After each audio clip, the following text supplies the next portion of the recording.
The electric vehicles, I think, are the future of our personal transportation system, Minister, and particularly for long journeys and in rural areas.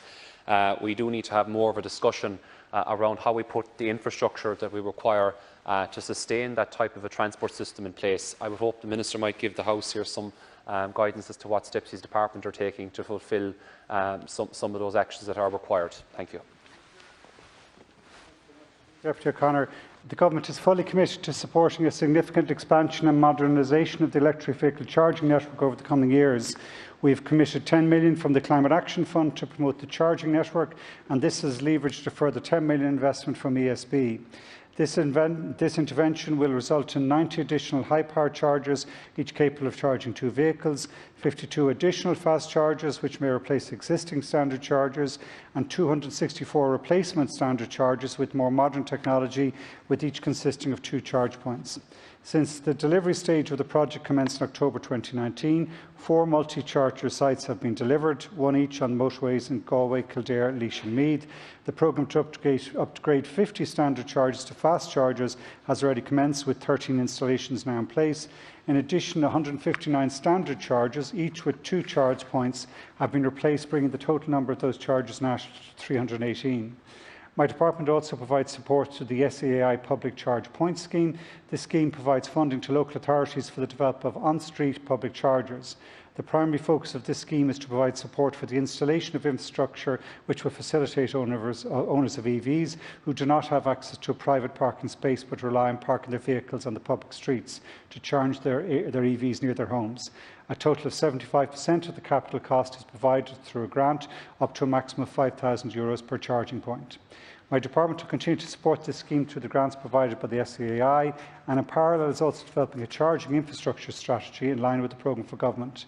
This will ensure capacity keeps ahead of demand, while also putting in place guidance for local authorities on how best to expand the network of public charge points at both local and national and regional level. Work is currently being progressed to expand the EV home charger grant to include shared parking in apartment blocks and similar developments.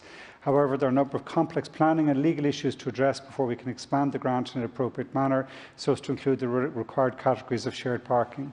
My department is working closely with the SEAI and the Department of Housing and Local Government to address the issues. In relation to new build, it should be noted that the EU Energy Performance of Buildings Directive requires Member States to ensure that appropriate infrastructure is installed in all new residential buildings and non-residential buildings, as well as those buildings with more than 10 car parking spaces, for the purpose of enabling the installation of a larger stage of charging points for electric vehicles. It is intended that the EU requirement will be transposed into Irish law by the end of this year. In addition to the schemes outlined above, the Department of Transport has also taken an EV SPSV special charger project, which will see the installation of SPSV dedicated EV chargers at Dublin and Cork airports, at train stations in Dublin, Houston, Limerick, Colbert and Cork Kent stations. In Budget 2021, additional funding has been allocated to extend this dedicated infrastructure network further. A dedicated SPSV recharging network is key to supporting the sector in making the switch to greener, cleaner alternatives. Thank you, Minister. Now, Deputy O'Connor and a supplementary from Deputy Moynihan. Deputy O'Connor. Thank you very much, Minister. And look, I do welcome your efforts so far to deal with this particular issue. And Count Corla, I think that what certainly needs to be explored in Ireland is our conversation around having a system in place where we're moving from I suppose, fossil fuel-based car industry towards a greener one. And there's a lot of apprehension and fear amongst a lot of families, which is damaging consumer confidence in the car industry in Ireland around purchasing vehicles. And Minister, I would strongly encourage you to actually tackle and deal with that issue in the next number of years. So there's a degree of certainty whether it's a wise move to purchase an electric vehicle or to be focusing on hybrids, or perhaps for families that are still considering buying a car that's run off diesel or petrol. I myself, I'm a keen motorist and a keen interest in this area, and I know for a fact that from talking to people working in this industry, that's a fear, and I'd greatly appreciate, Minister, if you might have something to say in response to that. I believe the future will be all electric. Now, there are other certain players would say, well, like Toyota would say, hybrid is because a real advantage, because they'll say now hybrid vehicles running on electricity 80% of the time, taking the energy from the brakes, and they say there you get a lot of efficiency in terms of, you know, you've a large number of cars for the amount of battery power you have are run in that way. The reason why I think in the long run it's going to be electric is that there are fewer moving parts, the fuel cost is a fifth, the maintenance cost, because you have fewer running parts, is a fraction. They're just better cars. They're coming for certain. Thank you, Minister. Deputy O'Connor.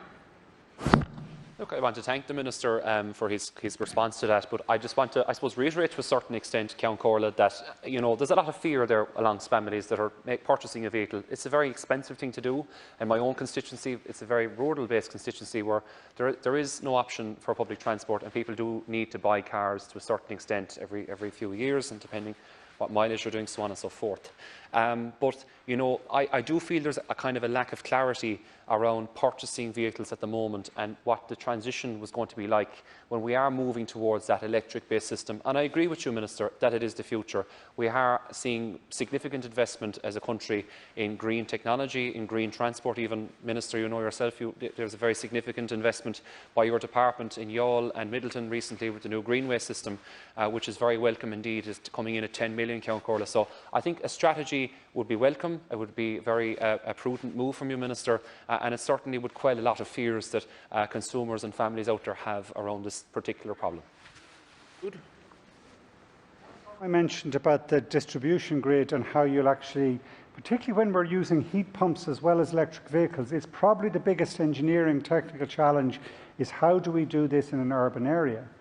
In rural Ireland, in one-off houses in rural Ireland, we will not have that problem, because you can charge right outside the door at the house.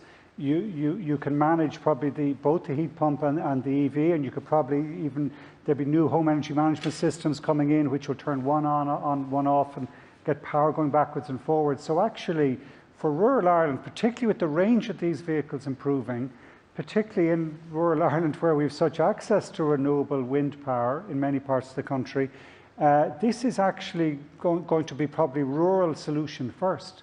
It'll probably be more difficult in some of the urban areas because of the charging difficulties we have in apartment blocks or in terraced housing and so on, or even semi-Ds. It's not going to be easy. One-off rural housing is a perfect target market for electric vehicles. With the range coming up, the costs coming down, the quality is, as I said there, the maintenance costs are lower, the fuel costs are a fraction. Thank you, Minister. I see this as being a rural solution first and foremost. Thank you very much.